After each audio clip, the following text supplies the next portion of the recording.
ভাগবতের আসরে আসলে না বাবা আমার খুব ঘুম পায়, এ থেকে মুক্তির উপায়টা যদি একটু বলতেন। আমি রস আস্বাদন করতে বসেছি কিন্তু আমার রস আস্বাদন হচ্ছে না কেন? ওই যে আমার দুই চোখ বুঝে যাচ্ছে। বলছেন এর একটি মাত্র উপায় আছে। কি উপায়? বলছেন আপনার শ্রবণে যদি রুচি নাও থাকে, যিনি আস্বাদন করাচ্ছেন সেই মহতের দিকে আপনি দু চোখ এমন ভাবে দিয়ে রাখুন যেন আপনার চোখ বিচলিত না হয়। কেন? কারণ মহৎ যে বাণীগুলো আপনাদের শ্রবণ করাচ্ছে সেই মহতের প্রত্যেকটি বাণী তার চোখ দিয়ে যাবে না, বলছে কর্ণ দিয়ে যাবে। কিন্তু বাণীর যে বীজ অণুগুলো আছে, অণুগুলো বাণীর অণুগুলো, সেই অণুগুলো মহৎকে দর্শন করতে করতে তার মুখের বাণীর অণুগুলো সেই নয়ন দ্বারা এই হৃদয়ে প্রবেশ করে। আর এই বীজাণু এতটাই সংক্রামক, আপনার হৃদয়ে আপনার আস্বাদন সৃষ্টি করবেই করবে, কিন্তু দৃঢ় চিত্ত থাকতে হবে। বাবা এখন তো ইউটিউব আছে, ফেসবুক আছে, আমরা তো পাঠ ইউটিউবে ফেসবুকে শুনতে পারি। বলছে ইউটিউবে ফেসবুকে পাঠ আপনি শুনতেই পারেন, আপনি আস্বাদন করতেই পারেন, কিন্তু আপনি মহৎ কৃপা থেকে বঞ্চিত হয়ে যাবেন। কেন? কারণ সাধু সঙ্গে মহতেরা যে সকল স্থানে হরিকথা কীর্তন বা আস্বাদন করে তাতে শুধু হরিকথা থাকে না, তাতে কি থাকে? বলছেন মহতের কৃপা থাকে। বলছেন গঙ্গার পরশ হলে পশ্চাতে পাবন, আর দর্শনে পবিত্র করো এই তোমার গুণ। গঙ্গায় ডুব দিলেই পাপ যায়, কিন্তু বৈষ্ণব দর্শন করলেই পাপ চলে যায়। তাই মহতের সাথে বসে মহতের মুখে বৈষ্ণব সঙ্গে হরিকথায় যে ক্রিয়া হয়, ইউটিউব ফেসবুকে শুনলে সে ক্রিয়া হবে না। আচ্ছা আমি শুনলাম, আমি ওই মহতের সেই অমৃতময়ী রসসুধার নদীতে কিভাবে অবগাহন করব? কারণ বলছে বন্দময়ী সাবধান মতে, তাই না? গুরুদেবকে সাবধানে ভজন করার কথা বলেছেন। তাহলে আমি ওই যে মহতের কাছ থেকে যে শুনবো, তাহলে তো আরো সাবধানে শুনতে হবে। বলছে হ্যাঁ অবশ্যই। বলছে এখানে যে কথারূপ অমৃতের নদী বয়ে যাচ্ছে, সেইখানে বসে আপনি কান দুটো খুলে রাখুন। আপনার শুনতে হবে না, শুধু কান দুটো খুলে রাখুন, অলক বুদ্ধি শূন্য হয়ে গাঢ় কর্ণে শ্রবণ করুন।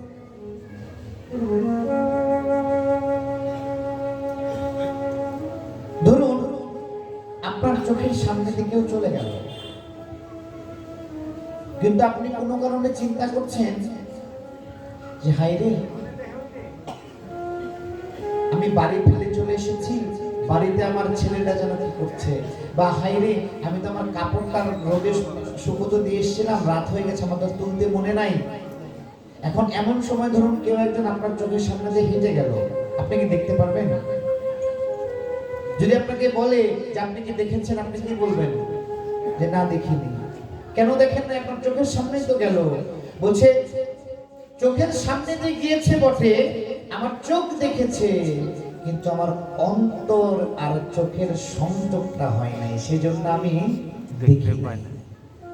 তাই আপনি ভাগবত আস্বাদন করতে এসেছেন, ভালো কথা, আপনি শুনলেন, শোনা মাত্র আপনার কৃপা হয়ে গেল, কিন্তু সেখানে যদি দুটো কাজ করতে পারেন, ওই শোনার সাথে যদি অন্তরটাকে যদি একত্র করতে পারেন, দেখার সাথে যদি অন্তরটাকে যদি একত্র করতে পারেন, বলছে তাহলে কি?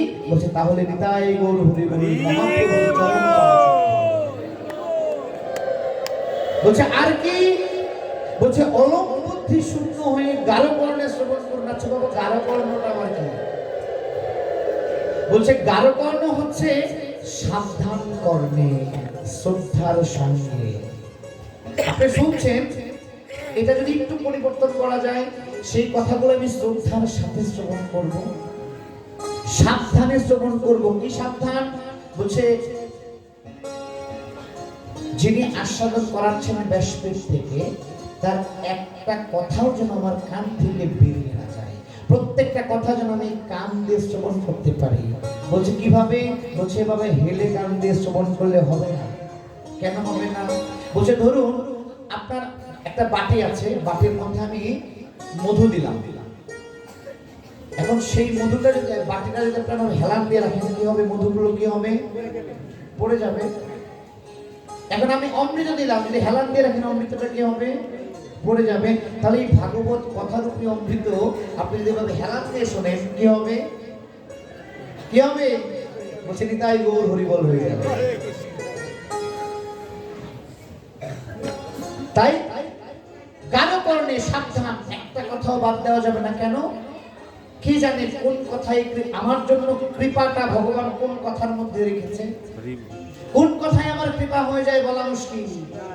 তাই গাঢ় কর্ণে শ্রদ্ধা নিয়ে যদি আপনি সোজা হয়ে বসে অমৃত পাত্রটিকে সোজা রেখে অমৃতময় বাণীটিকে যদি আস্বাদন করতে পারেন, তাহলে কি হবে? বলছে ভাগবতীয় কথাটা হয়ে যাবে স্বাদু স্বাদু পদে পদে। বলছে প্রত্যেকটা পদে পদে অমৃতের স্বাদ আস্বাদন করবেন। এখন এই প্রশ্নটা আসতে পারে, আচ্ছা গোসাই আপনি যে পাঠ করতেছেন এই পাঠ তো আমরা প্রতিদিনই শুনি, নতুন কিছু বললেন, গুরুদেবের কথা বললেন, ওইটা আমরা জানি।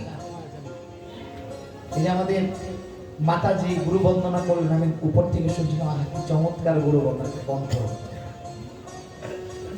আমি তো শুনি সবসময় গুরু বন্দনা, বৈষ্ণব বন্দনা, যেগুলো বলছেন এগুলো তো মামুলি কথা, আমরা তো শুনি।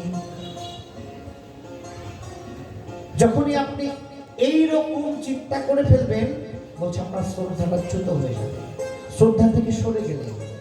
শ্রদ্ধা ঠাকুর না, শ্রদ্ধাপূর্বক শ্রবণ করে আপনাকে এমন অনুভব করতে হবে পুনঃ পুনঃ আস্বাদন করছি, কিন্তু নতুন নতুন স্বাদ আমি পাচ্ছি। দেখুন ধ্রুব মহারাজের চরিত্র আমরা সবাই জানি, প্রহ্লাদ মহারাজের চরিত্র আমরা সবাই জানি। আচ্ছা আমরা বেশি পণ্ডিত নাকি আমার মহাপ্রভু বেশি পণ্ডিত ছিলেন? জোরে বলতে হবে। মহাপ্রভু পণ্ডিত ছিলেন। যেমন আমার মতো অধম, মানে আমি আমার কথাই বলছি, আমি অন্য কাউকে বলছি না, আপনারা কৃপা করে নিজের গায়ে মাখবেন না, আমি আপনাদের বলছি না, আমি আমাকে বলছি। ধরুন দুপাতা পড়াশোনা করে আমি নিজেকে এত বড় পণ্ডিত মনে করি, বেশাসনে বসে হাজার হাজার মানুষের সামনে আমি কথা বলছি, আহারে আমার মতো পণ্ডিত মনে হয় আর কেউ নাই, কিন্তু আমার থেকে বড় পণ্ডিত বসে আছে ওখানে। কারণ হচ্ছে তারা অমৃত কথা পান করতে করতে করতে করতে বলছে ফল কি হয়? কাঁচা ফল আস্তে আস্তে কি হয়? পাকা হয়। বলছে এখানে যারা বসে আছে মহাপ্রভুর কৃপা তাদের এমন ভাবে আছে, বলছে তারা শুধু পাকে নাই, তাদের কান পেকে ফেটে গেছে। বলছে তাদের কান শুধু পাকে নাই, পেকে ফেটে গেছে। তাহলে গোসাই হুশ করে কথা বলবা, তেরিবিরি করলেই আটকাইছে। কিন্তু মহাপ্রভু তিনি এত পণ্ডিত, এত বিজ্ঞজন ছিলেন, প্রত্যেক জনের সাথে তর্ক করে তিনি তার নিজের মত স্থাপন করতে পেরেছেন। আমি আপনি তো পারি না। মহাপ্রভু কি বলছেন? বলছেন গদাধর ওইটা আবার শোনাও না। ওইটা কোনটা? ওই যে ওইটা। গদাধর পরেন সম্মুখে ভাগবত, শুনিয়া প্রকাশে প্রভুর প্রেম ভাব যত। প্রহ্লাদ চরিত্র আর ধ্রুবের চরিত্র, শতাবৃত্তি করিয়া শুনে সব সবাহিত। বলছেন তিনি প্রত্যেক দিন ওই গদাধরকে বলতেন, গদাধর তুমি ওই প্রহ্লাদের চরিত্র আর একটু ধ্রুবের চরিত্রটা আমাকে একটু শোনাবে। বলছে প্রভু তোমাকে আমি প্রত্যেক দিনই শোনাই, অন্যটা শোনো। বলছে না এটাই শুনবো। কেন? বলছে তুমি যখন প্রত্যেক দিন প্রহ্লাদ চরিত্র ধ্রুব চরিত্র বলো না, আমার কাছে মনে হয় প্রত্যেকটা শব্দ প্রত্যেকদিন নতুন নতুন করে আমি আস্বাদন করছি। এই হচ্ছে শ্রদ্ধা। নিজে আচরণে ধর্ম জীবেরই শিখায়। ভগবান শিখাচ্ছেন, ভগবান শিখাচ্ছেন তুমি শ্রদ্ধার সহিত শ্রবণ করো, এমন ভাবে শ্রবণ করো যেন হরি কথা এই কর্ণ দ্বারা হৃদয়ে অবস্থান করতে পারে। আর যার কর্ণ দ্বারা হৃদয়ে হরি কথা অবস্থান করে, ভগবান তার দৃষ্টি সর্বদা তার দিকেই দিয়ে রাখে। তাই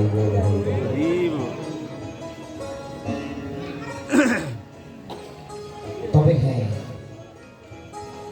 আমাদের যাত্রার মুখে হরিকথা শুনলে কিন্তু হরিকথা ক্রিয়াশীল হবে না। কেন বলছে? বক্তা দুই ধরনের হয়।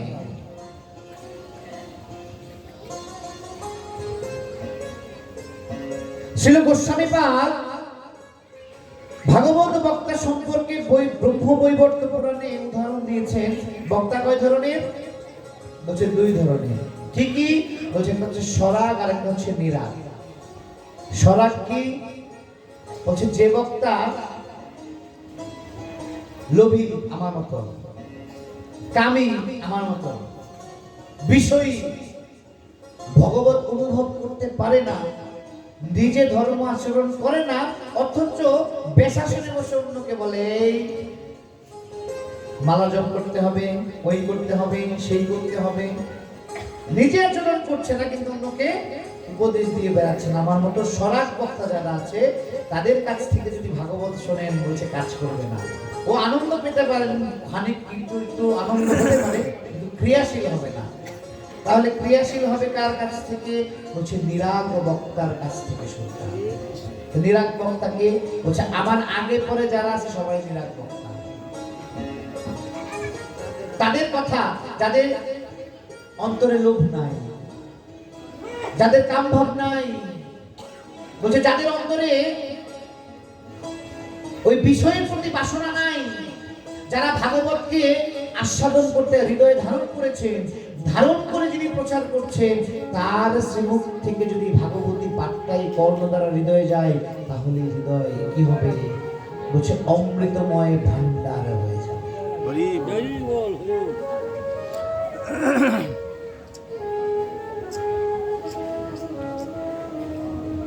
এখন তো আমার মতো বক্তার অভাব নাই। দু একদিন বাদ মানে এই গ্রন্থ পড়ে যাতা বলি। বলছে কৃষ্ণ থেকে ব্রহ্মা, ব্রহ্মা থেকে নারদ, নারদ থেকে ব্যাস, ব্যাস থেকে সুখ, সুখ থেকে সুত, সুত হতে সৌনকাদি ঋষিগণ পরম্পরায় আমার শ্রী গুরুদেব। আর শ্রী গুরুদেবের কাছ থেকে যে গুরু পরম্পরা, এই ভাগবতীয় পরম্পরা হৃদয়ে ধারণ করেছে, যদি তার কাছ থেকে একজন শুদ্ধ পরম্পরা ভক্ত যদি ভাগবত আস্বাদন করে, তাহলেই হয়ে গেল। কি বলছে? দুই মেরু একত্র হয়ে যাবে, সাক্ষাৎ ভগবান আপনার হৃদয়ে অবস্থান করবে। তাই ভগবতে শ্রদ্ধা থাকতে হবে, শ্রদ্ধা নিয়ে ভগবতকে ভজন করতে হবে, শ্রদ্ধা নিয়ে ভগবতকে হৃদয়ে ধারণ করতে হবে।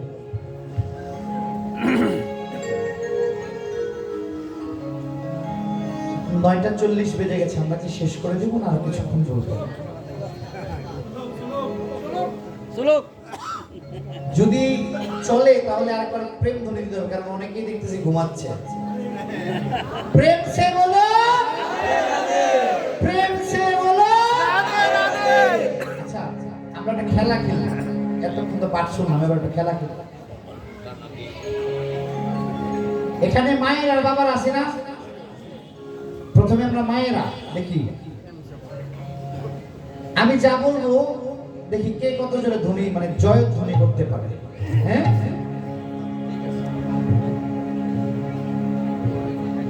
বলিয়ে রাধা রানী সরকার কি, রাধা রানী সরকার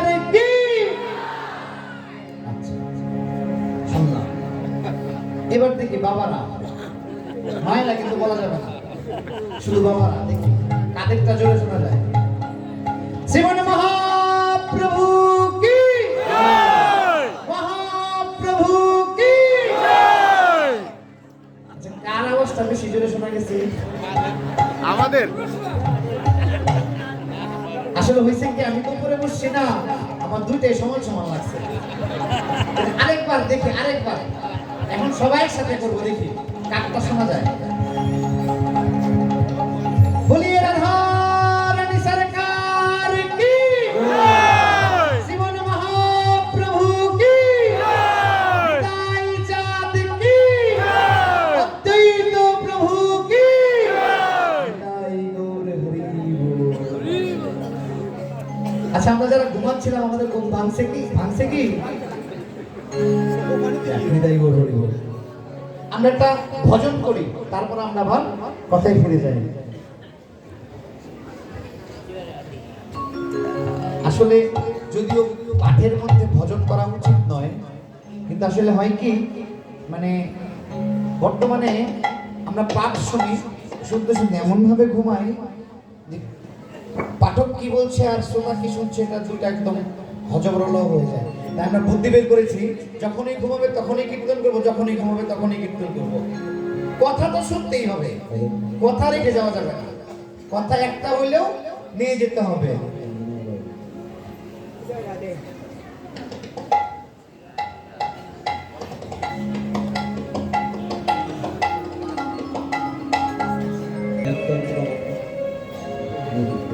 শ্রী রাধা রমণ রমণী মন মোহনা, সবাই কিন্তু করতালি দিতে হবে। বৃন্দাবন বন দেবা, শ্রী রাধা রমণ রমণী মন মোহনা, বৃন্দাবন বন দেবা, শ্রী রাধা রমণ রমণী মন মোহনা, বৃন্দাবন বন দেবা, শ্রী রাধা রমণ রমণী মন মোহনা, বৃন্দাবন বন দেবা। ও বিনবরাস রসিকবর নাগর, নাগরি গণ কৃত সেবা, নাগরি গণ কৃত সেবা, নাগরি গণ কৃত সেবা, শ্রী রাধা রমণ রমণী মন মোহনা, বৃন্দাবন বন দেবা।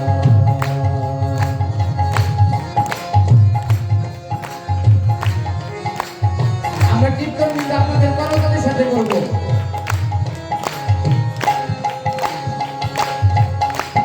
গজপতি দম্পতি হৃদয়ানন্দ, নন্দন নব ঘন শ্যাম,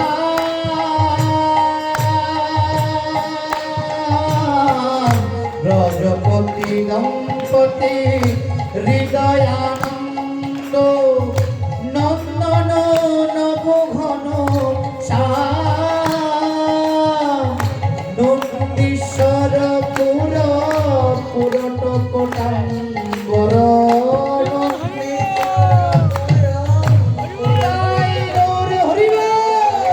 নন্দীশ্বর পুর পুরট কোটাম্বর, রামানুজ গুণ